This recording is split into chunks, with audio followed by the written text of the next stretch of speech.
Hi guys, it's Barney from Rudd Fitness, video number 5 I think in this series of what we can do at home, as we're all stuck indoors for quite a lot of time at the moment.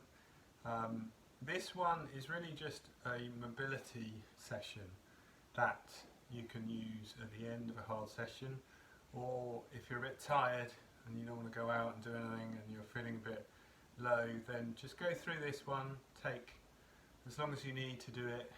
10 minutes is enough. Keep going through it and take as long as you want. I find it's very good for the mind. I did and about doing this one because I use these a lot because my hip flexibility isn't great, partly because I sit at a desk quite a lot of the time and then I'm up running a lot and things seem to get tight. So you can follow this in the order that I do it or just pick and choose. It's entirely up to you. Generally, if you're doing stretching, if it's before exercise, you want that to be dynamic stretching, so that we're actually keeping the movement. And then if you've done your main workout already, then you can hold static stretches. I would say very minimum 15 seconds. That's more of a maintenance. If you want to do anything, develop the stretch at all, you're going to be needing to do that for 30 to 60 seconds probably, and if you have particular tightness, you're going to want to do that, I would say 3 times through at least, and regularly, at least once a day if you're having areas of tightness. But obviously any issues like that, you should always go and see a professional physio or whatever to check anything out.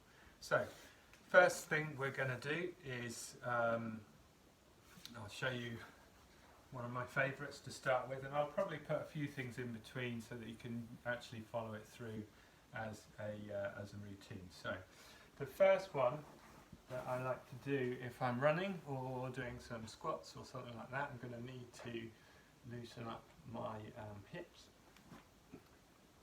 and we're going to start with what's called a pigeon stretch, so you can see. So again, don't use this as a how you should do it, because my flexibility isn't that great. But here's your standard, well, this is a low pigeon stretch stance. Now, if you want to do this as a dynamic one, what you can do is include a bit of thoracic rotation, and you should be feeling a stretch into your hip. And you can do 6, 8, 10 reps on each side. So you can see this from the other angle. Keep your core and your back strong at the same time. If you're doing this as a static one after some exercise, I've already done a couple of boot camps today, so get into that position. Try and keep your lower back nice and strong. And get down as low as you can, ideally onto the floor, and hold that there.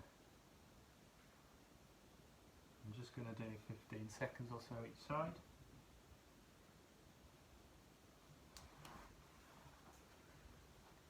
Move it over to the other side. It's a bit rounded at the back there, I might be better just doing it like that. Sitting back down onto the hip.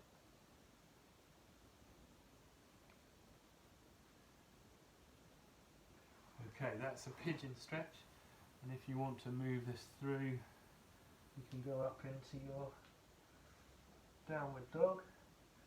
Just give it a little bit of a stretch on the hamstrings as you do it. And then the next one, I don't know the technical term, it's called a low lunge. So from that prone position, you can bring one leg up towards your hand. Another good one for the hips. But then bring your arm straight up. Can't see it in this camera angle.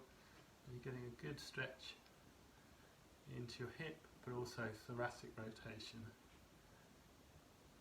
Again, roughly 15 seconds on each side for the purposes of this video. little bit of a downward dog in the middle.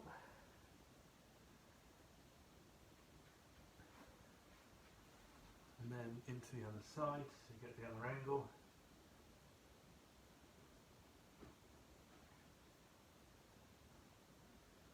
Okay, another little bit of a downward dog there.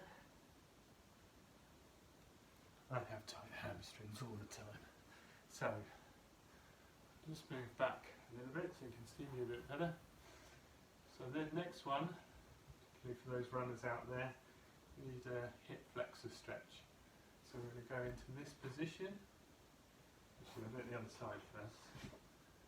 So the hip flexor is these muscles down here. So what I like to think of when I'm doing these, if you think about pulling this leg on the floor, try and pull the floor towards you. You're not actually moving it, that's what you need. And then a very slight lean forwards, and you should get that stretch down the hip flexor there.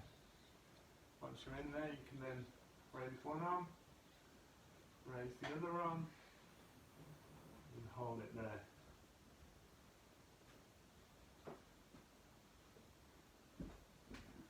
Just change that over and do the other side. So again, pretend like you're trying to pull the floor towards you, slight lean forwards. You're going to stretch down that hip flexor there. Stretch the arm.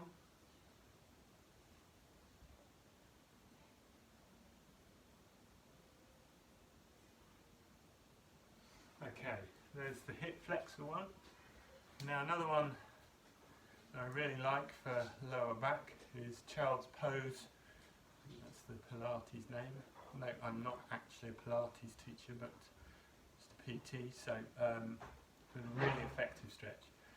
So you want to sit back onto your haunches. Now don't watch me here because I have a really bad mobility and my quads are too tight. But anyway, you want to sit back and then reach forwards. Allow your head to drop between your arms. So you get a nice stretch through upper and lower back.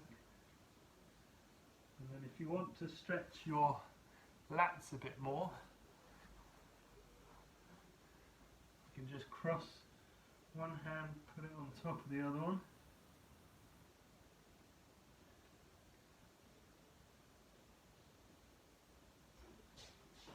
On the other side.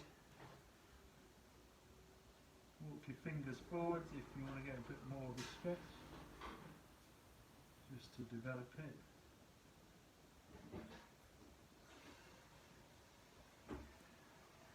And there we go, that's the child's pose one. As with any of these stretches, if you feel after 20-30 seconds it eases off, you can, that one for example, walk your hands forwards a little bit more and then hold it again, just to get a bit more development in there. And yeah, that one particularly was for the lats. So the final one is a back and a hip stretch. So I'll show you at an angle. So we're lying down here with arms outstretched. What I tend to do is just rock, keep your core engaged through the whole movement, very slowly rock from side to side. Just loosening up mid-back really. And then when you're ready to go into the stretch, you can hold it on one side. And then you can straighten the leg out on top, which will give you a little bit of stretch down hip, your IT band, all that kind of thing. And you should look your head in the opposite direction to your legs, just for a whole body stretch. And then the other side.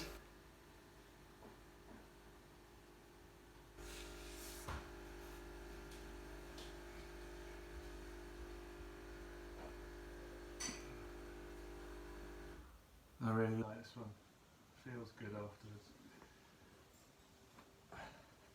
There we go. So there's something you can do.